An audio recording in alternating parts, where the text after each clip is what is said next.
Pour moi, je dirais que mon atout, c'est mon sourire. Depuis toute petite, on me le dit et c'est vraiment l'élément de moi qui me fait... Voilà.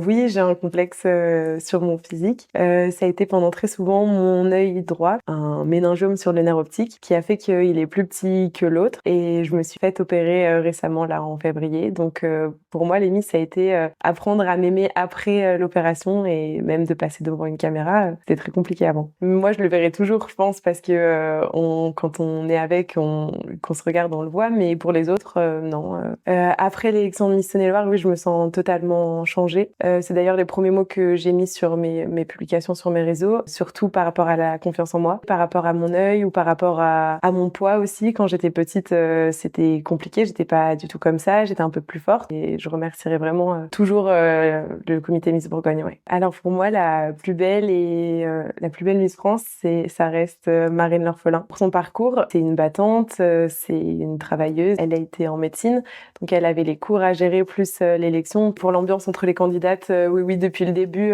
ça a été hyper fluide, hyper simple. Moi, je sais que j'étais plus là pour m'amuser. Après, il y avait plus de la compétition, il y avait un peu de tout et c'est ça qui nous challengeait. Si c'était à refaire, du coup, je changerais absolument rien. J'ai vécu mon aventure, j'ai passé une super belle soirée et pour moi, j'ai réuni toute ma famille et tous mes amis le même soir et c'était le plus important pour moi. Et de voir leur fierté dans leurs yeux, c'est quelque chose que si je le referais pareil. Dans la ville, oui. La veille de l'élection, quand je suis allée chercher le journal, ça m'a fait un peu bizarre dans mon bureau de tabac d'avoir ma photo en grand. Même dans l'Intermarché de Laclette, il y avait une affiche du coup sur moi et ça fait toujours bizarre d'avoir ça, mais c'est plaisant. Je suis en CDD dans un hôtel spa 4 étoiles sur Annecy. Je travaille en tant que spa praticienne. Je fais les soins, ma passion. Et le 1er octobre, je commence à Bora Bora, donc je m'envole pour 6 mois dans un 5 étoiles cette fois-ci.